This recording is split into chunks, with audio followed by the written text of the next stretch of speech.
Hey everyone, and welcome to Gaming Bench. Guess what we're not going to do today? That's right, benchmarks of Microsoft Flight Simulator 2024.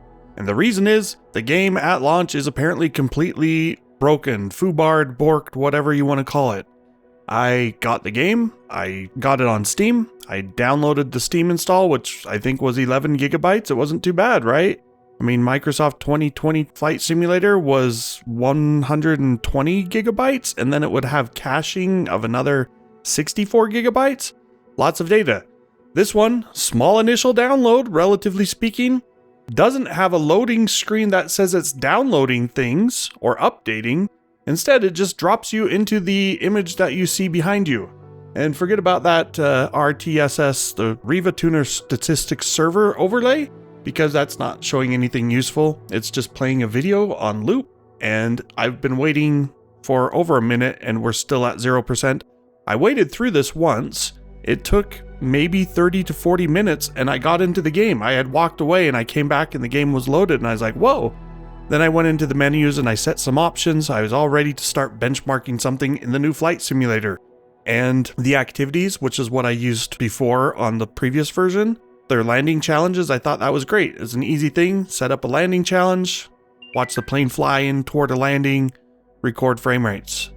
And the landing challenges on MSFS 2024 was a blank screen for several minutes and never refreshed.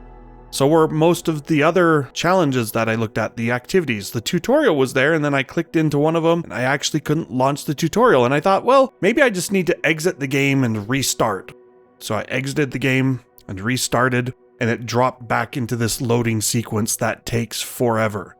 It's not compiling shaders, or at least if it's compiling shaders, it's not doing it in a way that it caches those shaders and doesn't need to recompile them.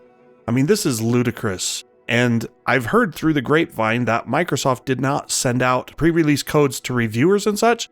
And they had some reasoning that was basically totally garbage. They said, well, we don't want reviewers to have to rush to try and get a review done, so we're just going to provide codes on the launch date. That is the worst possible scenario, because now reviewers are going to have to rush 10 times as much to try and get things done as quickly as possible to be first out on the internet with Microsoft Flight Simulator review and with Microsoft Flight Simulator 2024 benchmarks, which that's probably why you clicked on my video, right? You were like, oh, benchmarks? No benchmarks today, because I can't get into the game worth a spit to actually run benchmarks.